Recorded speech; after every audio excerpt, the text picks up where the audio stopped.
We begin with breaking news tonight. 12 News is continuing to track the Port Arthur bus crash on Highway 73. We've spoken with the Medical Center of Southeast Texas, Baptist Hospital, and St. Elizabeth Hospital. Altogether, they have treated 68 patients. Good evening, Southeast Texas. I'm Cladra Rhodes. Let's go right to my co-anchor, Jordan Williams, who's live right now. Jordan, police say 3 buses were involved.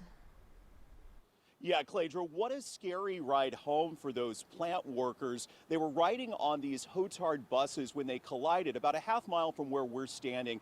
I'm at 73 and 9th Avenue at the fire station here. The crash would be about a half mile to a mile up the road in the heart of the construction zone. It's all cleared out right now, but I want to show you what it looked like just after 4 o'clock this afternoon when those 3 charter buses collided.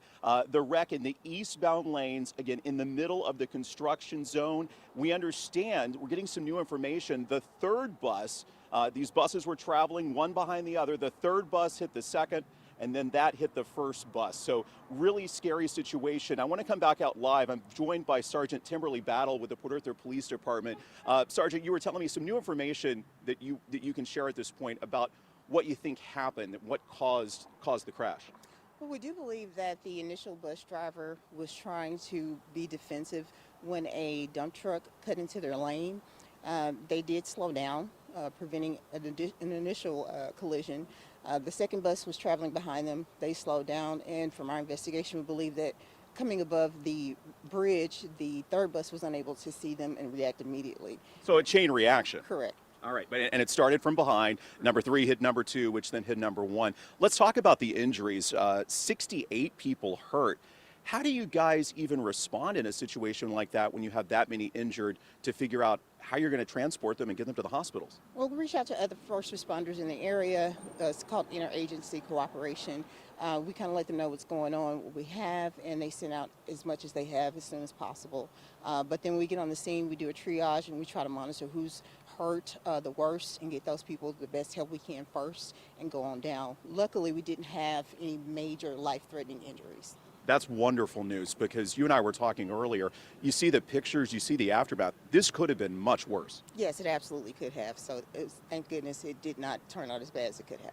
Let's talk a little about that construction zone. One of the things that you were telling me is because of the nature of the road work, the road conditions are changing all the time. Sometimes the right lane's closed, sometimes the left lane's closed.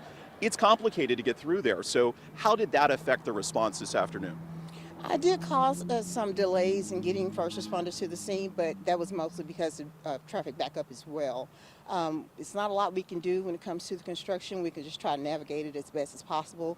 But, you know, the people that are driving, sometimes they're unfamiliar with the areas because we have a lot of contract workers, people who are not familiar with the constant changes. And that does play a role in our traffic if they're not paying attention to the signs. And again, the big headline tonight, no serious injuries. And Sergeant, you again believe this all started with a dump truck that cut in front of the buses? Correct.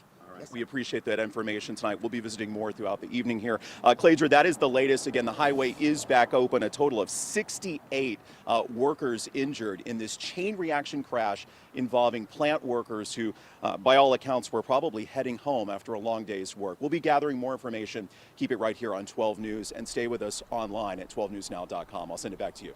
Thank you, Jordan, for getting those answers for us. We'll check back in with you later.